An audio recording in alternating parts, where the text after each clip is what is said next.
दोस्तों नमस्कार, मैं उत्तम सिंह चौहान। स्वागत है आपका हमारे चैनल में। दोस्तों, आज आपको एक छोटी सी कहानी से कुछ समझाने की प्रयास कर रहा हूँ। हमें आशा है आपको कहानी समझ आएगी। एक समय की बात है, एक गांव में एक गरीब ब्राह्मण रहता था और रोज़ अपनी रोजी रोटी के लिए गांव के मार्केट में जाकर बैठता था और भगवान से दुआ करता था कि हे भगवान, हमें कुछ फ़ायदा करा दो। एक बार उसी रास्ते से कृष्ण जी और अर्जुन जा रहे थे। अर्जुन ने कहा, प्रभु आप देख रहे हो ना, पृथ्वी लोक पे एक ब्राह्मण काफ़ी दिनों से परेशान है और अपने रोजी रोटी के लिए दर दर का ठोकर खा रहा है। कुछ भला करें इसके लिए। भगवान ने कहा कि अर्जुन, अभी इसका समय नहीं आया है। अर्जुन ने कहा कि जब आपकी दर्शन हो गया, जब आपके नज़रों के सामने आ गया तो समय क्या बात है, कुछ तो उपकार कर दीजिए इसके ऊपर। भगवान ने ढेर सारे पैसे दिए और चले गए। भगवान चले गए और वो ब्राह्मण अपने घर जा रहा था। रास्ते में सड़क के किनारे एक चाय की दुकान था। वहाँ कुछ बदमाश चाय पी रहे थे। उन लोगों ने ब्राह्मण के सारे पैसे छीन लिए। ब्राह्मण घर गया, बहुत दुखी हुआ और रात भर सोया नहीं। कहा, हे भगवान, आपने तो उपकार किया, हमारे गरीबी दूर करने की प्रयास किया, लेकिन क्या हो गया, मैं तो फिर दुखी का दुखी रह गया। अगले दिन प्रातः फिर जाके उसी बाजार में जाकर वो बैठ गया। भगवान वहाँ से निकल रहे थे। भगवान ने देखा और मुस्कुराया। अर्जुन को देखा कि देखो अर्जुन, मैंने कल क्या कहा था। अर्जुन ने कहा, कोई बात नहीं प्रभु, आज फिर कर दीजिए। भगवान ने कहा कि इसका भला नहीं होने वाला, जब तक ये अपने बारे में सोचेगा इसका कुछ नहीं होने वाला। लेकिन अर्जुन ने कहा, प्रभु आपके दर्शन होने के बाद अगर किसी का भला नहीं हो तो फिर कब भला होगा। भगवान ने उसे एक मोती दिया। वो बड़ा खुशी खुशी अपने घर गया। रास्ते में ही रात हो गया था, तो रात में सोचा कि कोई डाकू ना आके चुरा ले, क्योंकि अगले दिन वाले पैसे डाकू छीन लिए थे। उसने पानी के सुराही में उस मोती को डाल दिया और भगवान की कृपा से बड़ा आनंद की नींद आई। उस दिन वो थोड़ा लेट जगा। जगने के बाद उस सुराही में हाथ देकर अपना मोती खोज रहा था। काफ़ी खोजने के बाद भी मोती उसको नहीं मिला। वो काफ़ी परेशान हुआ। अपने पत्नी को बुलाया और कहा, भगवान, इसमें तुम कुछ निकाले हो क्या। पत्नी ने बोली, नहीं तो। अरे भाई, इसमें हमने एक मोती रखा था और नहीं है।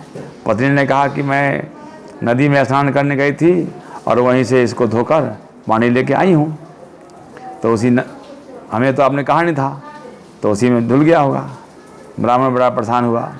फिर वो शहर के चौराहे पे जाकर बैठ गया। कृष्ण और अर्जुन ने फिर देखा।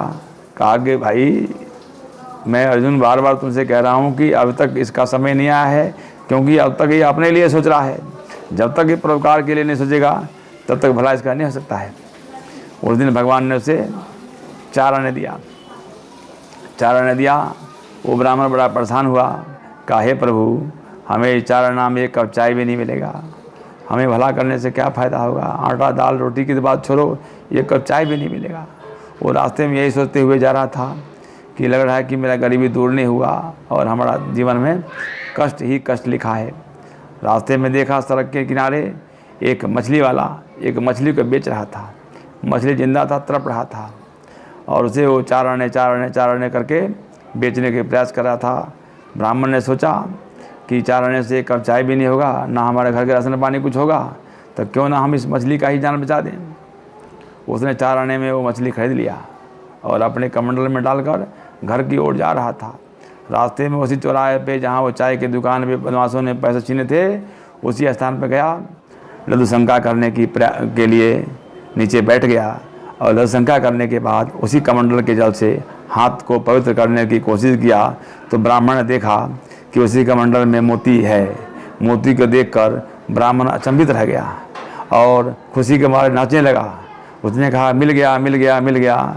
इस प्रकार की जब उसने उद्घोष किया तो सामने चाय के दुकान पे वही चोर जो 3 दिन पहले ब्राह्मण से पैसे छीने थे, उसने सोचा कि ब्राह्मण ने हमें पहचान लिया है और हम बचने वाला नहीं है।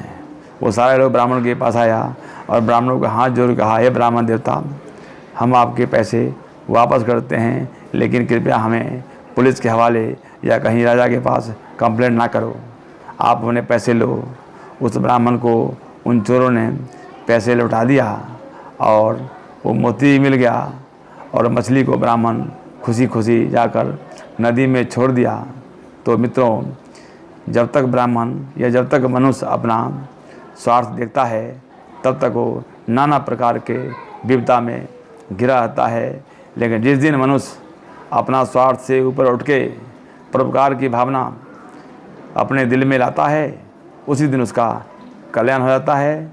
इस कहानी से हमें यही सीख मिलता है कि हमें अपने लिए के साथ साथ दूसरे का भी परोपकार करने की कोशिश करते रहना चाहिए।